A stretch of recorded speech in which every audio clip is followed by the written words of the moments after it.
Hello बच्चों, आज हम पढ़ेंगे मियोसिस अर्धसूत्री विभाजन। ये क्या होता है? संतति सेल में गुणसूत्रों की संख्या मदर सेल की गुणसूत्रों की संख्या की आधी होती है। मतलब जो मदर सेल होती है उनमें जो नंबर ऑफ क्रोमोसोम होते हैं उससे संतति सेल में नंबर ऑफ क्रोमोसोम आधे होते हैं। ओके, आज हम इसके बारे में एक एक करके डिटेल में पढ़ेंगे। ओके, जैसे 2n है number of chromosome mother cell में, तो nn डॉटर सेल में हो जाएंगे। ठीक है, यह लैंगिक जनन के दौरान संतति के निर्माण में दो युग्मकों का संलयन होता है। मतलब मेयोसिस में क्या होता है? लैंगिक जनन के दौरान संतति के निर्माण में दो युग्मकों का संलयन होता है। संलयन या संयोजन होता है। किस तरीके से होता है? जैसे एन और एन ये संतति सेल हैं, इनसे 2n बनेगा। ओके, लैंगिक जनन करने वाले जीवधारियों का जीवन चक्र किस किस तरीके से इनमें जीवन चक्र होता है वो पढ़ेंगे।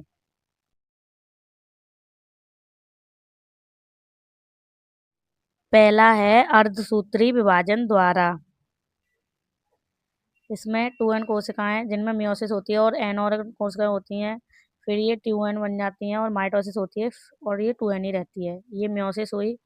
यहाँ अगुणित अवस्था है, n और n बनी, ये दोनों युग्मक बने, 2n से nn बने युग्मक दो।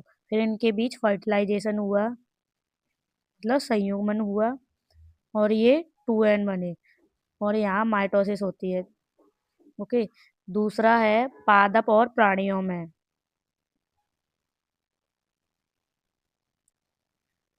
इनमें n कोशिकाएं होती हैं जिनके अंदर माइटोसिस होती है, तो n और n दो कोशिकाएं बनती हैं। ये हैं युग्मक।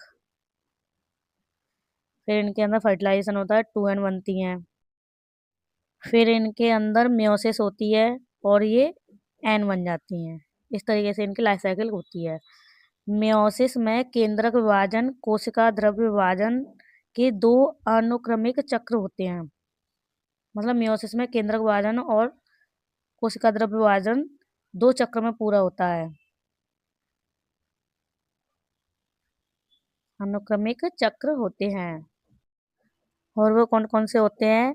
एक है मियोसिस 1, मतलब अर्धसूत्री विभाजन 1। एक है मियोसिस 2, अर्धसूत्री विभाजन 2।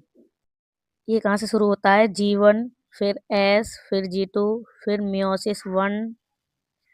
फिर इसके बाद आता है इंटरकाइनेसिस, मतलब अंतरालावस्था। इस अवस्था के दौरान एस फेज नहीं होता है। इसमें एस फेज नहीं होता है। फिर इसके बाद आता है मियोसिस 2। आज हम मियोसिस 1 के बारे में डिटेल में पढ़ेंगे। Okay, G1, S and G2 मैंने माइटोसिस में पढ़ा दिए हैं। पहले हम मियोसिस 1 एंड मियोसिस 2 के टाइप्स के बारे में पढ़ेंगे, फिर हम मियोसिस 1 के बारे में डिटेल में पढ़ेंगे। मियोसिस 1 कितने प्रकार का होता है? पहला है प्रोफेज 1, दूसरा है मेटाफेज 1, तीसरा है एनाफेज 1, चौथा है टीलोफेज 1। ठीक इसी प्रकार मियोसिस 2 है प्रोफेज 2, मेटाफेज 2, एनाफेज 2 और टीलोफेज 2। अब हम पढ़ेंगे मियोसिस 1 के बारे में। ओके, इसमें है प्रोफेज 1, मतलब पूर्वावस्था 1। ये भी 5 प्रकार के होते हैं। प्रोफेज 1 कौन से होते हैं? लेप्टोटीन, जिसे हिंदी में तनुपट्ट कहते हैं। दूसरा है जाइगोटीन, जिसे युग्मपट्ट कहते हैं। तीसरा है पैकेटीन, जिसे स्थूल पट्ट कहते हैं। चौथा है डिप्लोटीन, जिसे द्विपट्ट कहते हैं। पांचवा है डाइकार्नेसिस, जिसे पारगति क्रम कहते हैं। अब हम इन पांचों के बारे में डिटेल में पढ़ेंगे एक एक करके। तो पहला है लेप्टोटीन। तनुपट्ट। ओके, ये क्या होता है? माइक्रोस्कोप से देखने पर क्रोमोसोम दिखाई देने लगते हैं, मतलब लेप्टोप्टीन के दौरान माइक्रोस्कोप से देखने पर इसमें क्रोमोसोम दिखाई देने लगते हैं।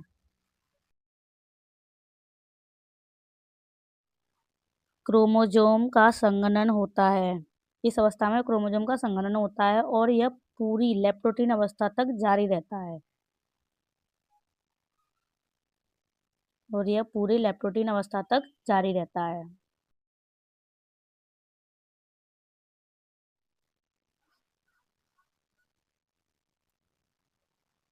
ओके, मतलब इसमें क्रोमेटिन कंडेंस होता है। नेक्स्ट, अब दूसरी अवस्था है जाइगोटीन, युग्म पट्ट। इसमें क्या होता है? क्रोमोसोम का आपस में युग्मन प्रारंभ हो जाता है। मतलब इसमें क्रोमोसोम का आपस में युग्मन प्रारंभ हो जाता है, जिसे क्या कहते हैं? सूत्री युग्मन। इसे सूत्री युग्मन या समजात गुणसूत्र कहते हैं। समजात गुणसूत्र कहते हैं। नेक्स्ट, क्रोमोसोम सूत्र युग्मन के साथ एक जटिल संरचना बनाते हैं।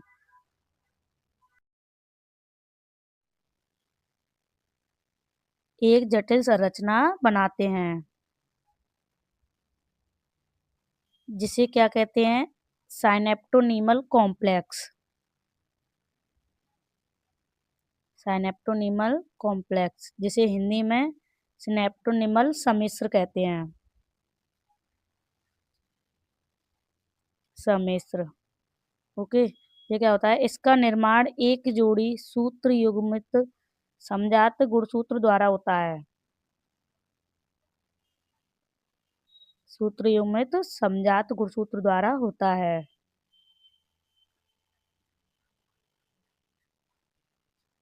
जिसे क्या कहते हैं?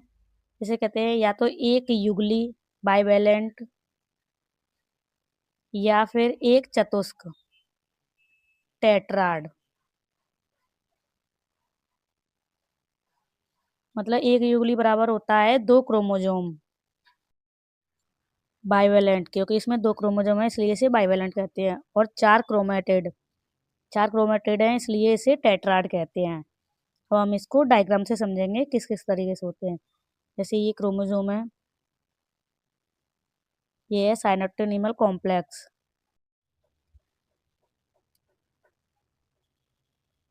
ये एक क्रोमोसोम है, ये दूसरा क्रोमोसोम है, ये है क्रोमेटिड। ये कितनी है? 4।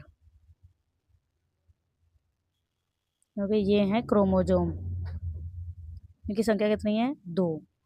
ओके, अब ये स्थूल पट्ट में स्पष्ट दिखाई देते हैं, मतलब पैकेटिन अवस्था में स्पष्ट दिखाई देते हैं।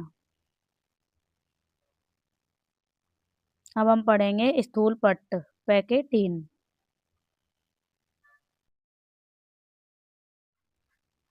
ये क्या होता है? अब हम इसके बारे में डिटेल में पढ़ेंगे। इसमें युगली स्पष्ट दिखाई देने लगती है।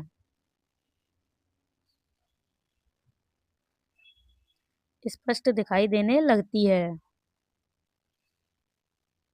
ओके, नेक्स्ट, पुनर्योजन ग्रंथिकाएं दिखाई देती हैं।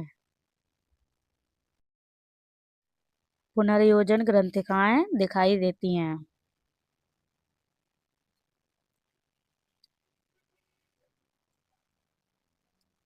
जहां पर समजात गुणसूत्रों के असंतति अर्ध गुणसूत्रों के बीच विनिमय होता है। के असंतति अर्ध गुणसूत्रों के बीच विनिमय होता है।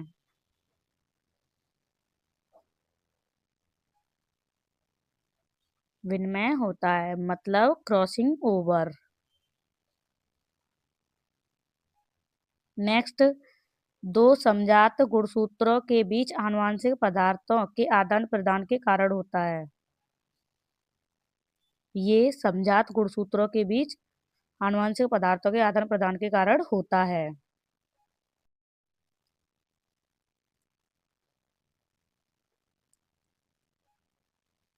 नेक्स्ट, यह एंजाइम द्वारा नियंत्रित प्रक्रिया है। नियंत्रित प्रक्रिया है। जो एंजाइम इस प्रक्रिया में भाग लेते हैं उन्हें क्या कहते हैं? रिकॉम्बिनेज। भाग लेते हैं उन्हें कहते हैं रिकॉम्बिनेज। ओके। नेक्स्ट, समजात गुणसूत्रों का पुनर्योजन।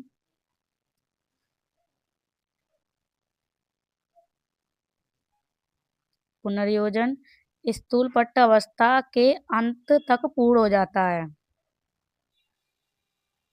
अंत तक पूर्ण हो जाता है। यहाँ बीच नहीं होगा, यहाँ अंत तक पूर्ण हो जाता है। ओके। जिसमें गुणसूत्र जुड़े दिखाई देने लगते हैं। अब हम इसको डायग्राम से समझेंगे। देखो, ये हैं समजात गुणसूत्र के असंतति अर्ध गुणसूत्र। ओके। इस तरीके से इनमें क्रॉसिंग ओवर होता है। इस प्रकार से आनुवंशिक पदार्थों का आदान प्रदान होता है। नेक्स्ट है डिप्लोटीन, मतलब द्विपट। हम इसके बारे में डिटेल में पढ़ेंगे। ये क्या होता है? प्रारंभ में साइनेप्टोनीमल कॉम्प्लेक्स का विघटन होता है। मतलब युग्म पट्ट में साइनेप्टोनीमल कॉम्प्लेक्स बनता है और इसमें विघटन होता है। ओके। युगली में क्रोमोसोम विनिमय बिंदु, क्रोमोसोम जो होते हैं वो विनिमय बिंदु के अतिरिक्त एक दूसरे से अलग होने लगते हैं। मतलब विनिमय बिंदु पर एक साथ जुड़े होते हैं और अदर पार्ट से वो अलग होने लगते हैं।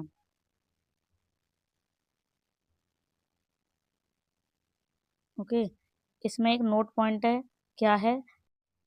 कुछ कशेरुकी प्राणियों के अंडों में द्विपट महीनों या वर्षों तक चलता है। मतलब महीनों या वर्षों बाद समाप्त होता है।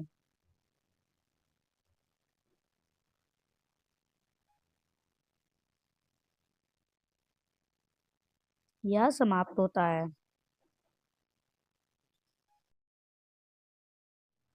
ये विनिमय बिंदु से जुड़े होते हैं तो जिस कारण ये एक्स आकार की संरचना बन जाती है। मतलब इनमें एक्स आकार की संरचना बन जाती है, जिसे क्या कहते हैं? कायस्मेटा। किस तरीके से बनती है? डायग्राम से समझेंगे। ये हैं असंतति अर्धगुणसूत्र और ये एक्स आकार की संरचना बनी है क्योंकि यहाँ पर ये जॉइंट हैं, जिसे क्या कहेंगे? कैजमेटा। ओके। अब हम पढ़ेंगे लास्ट डाइकाइनेसिस, पारगति क्रम। ये प्रोफेज 1 की लास्ट अवस्था है। इसमें कैजमेटा का उपांति भवन होता है।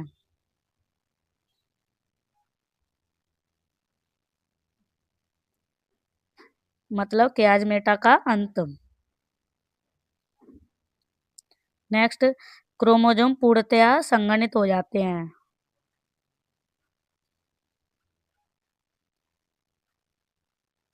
नेक्स्ट, तर्कु तंतु एकत्रित होकर समजात गुणसूत्रों को अलग करने में सहयोग देते हैं। समजात गुणसूत्रों को अलग करने में सहयोग देते हैं, मतलब सहायता करते हैं।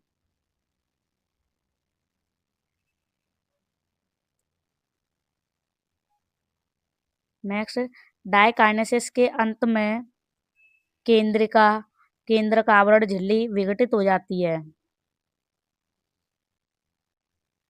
केंद्रक आवरण झिल्ली विघटित हो जाती है। इसको डायग्राम से देखेंगे किस तरीके से होती है। ओके। ये हैं क्रोमोसोम।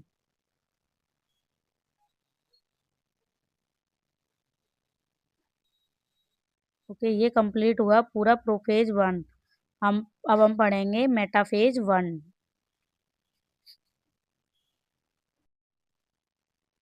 मध्यावस्था 1। ये क्या होता है? इसमें युगली गुणसूत्र मध्य रेखा पट्टिका पर आ जाते हैं।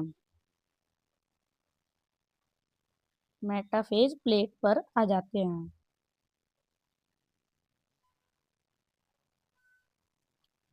नेक्स्ट, विपरीत ध्रुवों के तर्कु तंतु की सूक्ष्म नलिकाएं समजात गुणसूत्रों के जोड़ों के काइनेटोकोर से जुड़ जाती हैं। मतलब इनमें गुणसूत्रों के जोड़े होते हैं, इसलिए इसे युगली कहते हैं। जोड़ों के काइनेटोकोर से जुड़ जाती हैं। किस तरीके से? अब हम इसको डायग्राम से समझेंगे।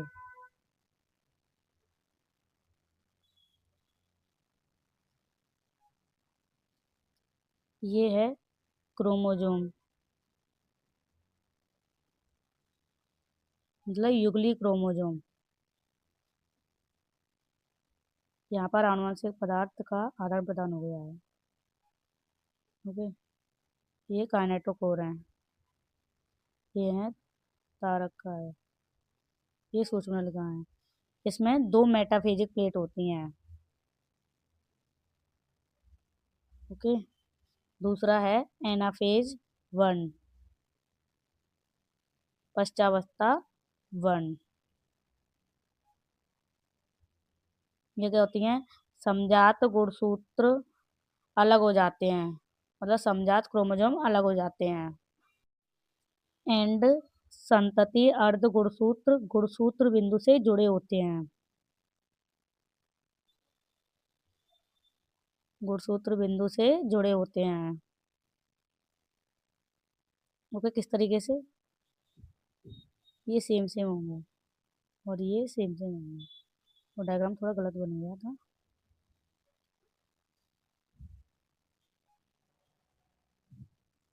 ओके, अब हम एनाफेज को डायग्राम से समझेंगे किस तरीके से। ये देखो, समजात गुणसूत्र हैं ये, और ये हैं समजात गुणसूत्र। ये अलग हो गए और ये विपरीत ध्रुवों की ओर जाने लगे।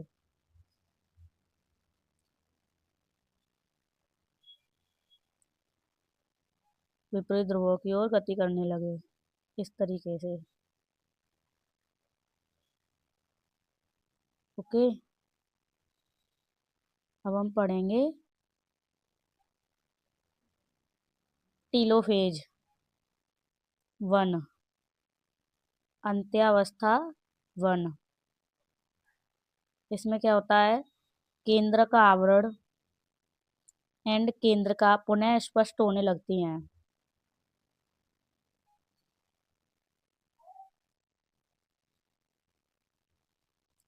किस तरीके से? डायग्राम समझेंगे। बनेगा केंद्र का आवरण और ये क्रोमोसोम अलग हो गए।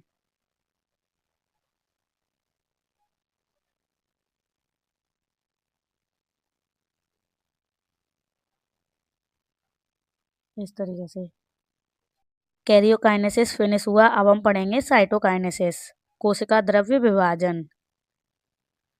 कैसे एक सेल से दूसरी दो सेल बनी। ओके, इसमें क्या होता है? इस अवस्था को कोशिका द्विक कहते हैं।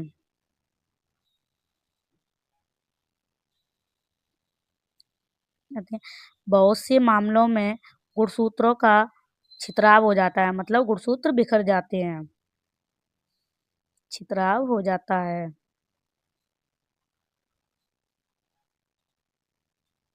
जबकि अंतरावस्था के केंद्रक में पूर्णतया फैली अवस्था में नहीं मिलता है। जबकि ये अंतरावस्था के केंद्रक में पूर्णतया फैली अवस्था में नहीं मिलता है।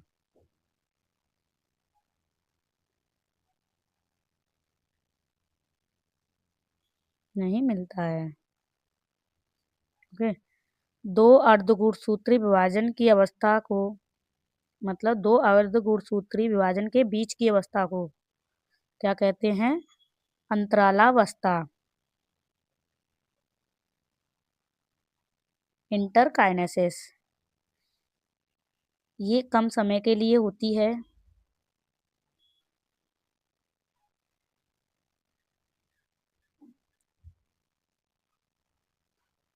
एंड इसमें डीएनए का द्विगुणन नहीं होता है, मतलब एस अवस्था नहीं होती है इसमें, डीएनए का द्विगुणन नहीं होता है।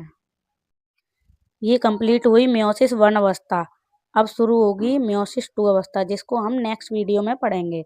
अगर आप चैनल पर नए हैं तो सब्सक्राइब कर दीजिए और वीडियो अच्छी लगे तो एक लाइक कर दीजिए और कमेंट में बताइए आज का लेक्चर कैसा लगा।